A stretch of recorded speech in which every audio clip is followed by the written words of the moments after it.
Welcome back to Fox and Friends. Well, the 2020 election saw a surge of Hispanic support for Donald Trump, with 35% backing him in November compared to 28% in 2016.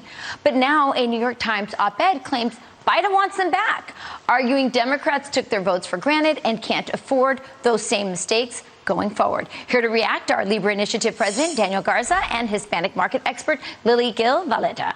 Welcome to you both. So listen, there's no question that the Democrats and the Biden campaign were blown away by Trump's numbers, especially in South Texas and South Florida.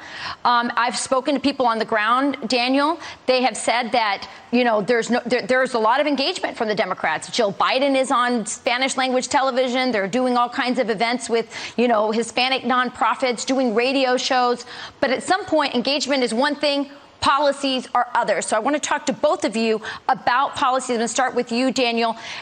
Will these policies get the best of them? You live in Texas. Let's talk about crime and the border and jobs.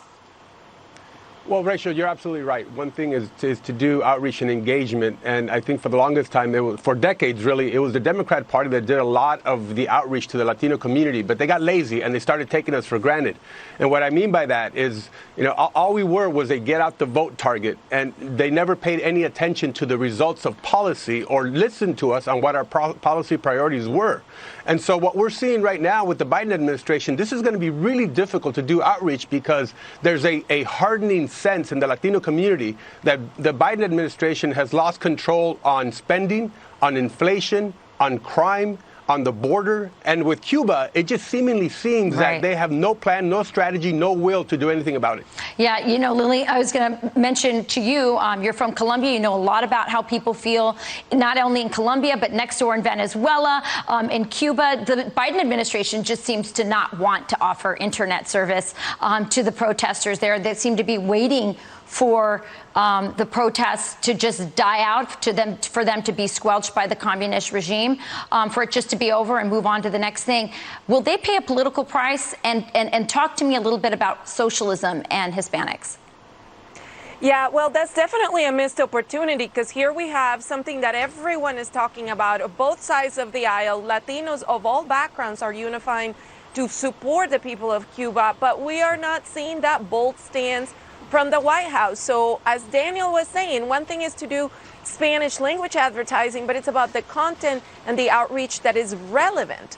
For us, jobs, the economy, education, and yes, being actually pro-economic development, which is totally against what socialism is about, is what we want to see in action beyond just this clever Spanish tagline. So it is a missed opportunity, and especially they should take note after having one of the lowest margins ever in 2020 since 2004. It was a drop from 38 to 33%. Yeah. We are way too big, and the math will not work any other way for winning. Yeah, they won 40% of Hispanic men. It was really remarkable. Daniel, we're going to have you back, too, because we want to talk about the border and how that's impacting the Hispanic vote down there. Things are really out of control there. No one knows better than you. You live on the border. So we're going to have you both back to talk about that. Thank you so much for joining us today. Of course. Thank you. All right.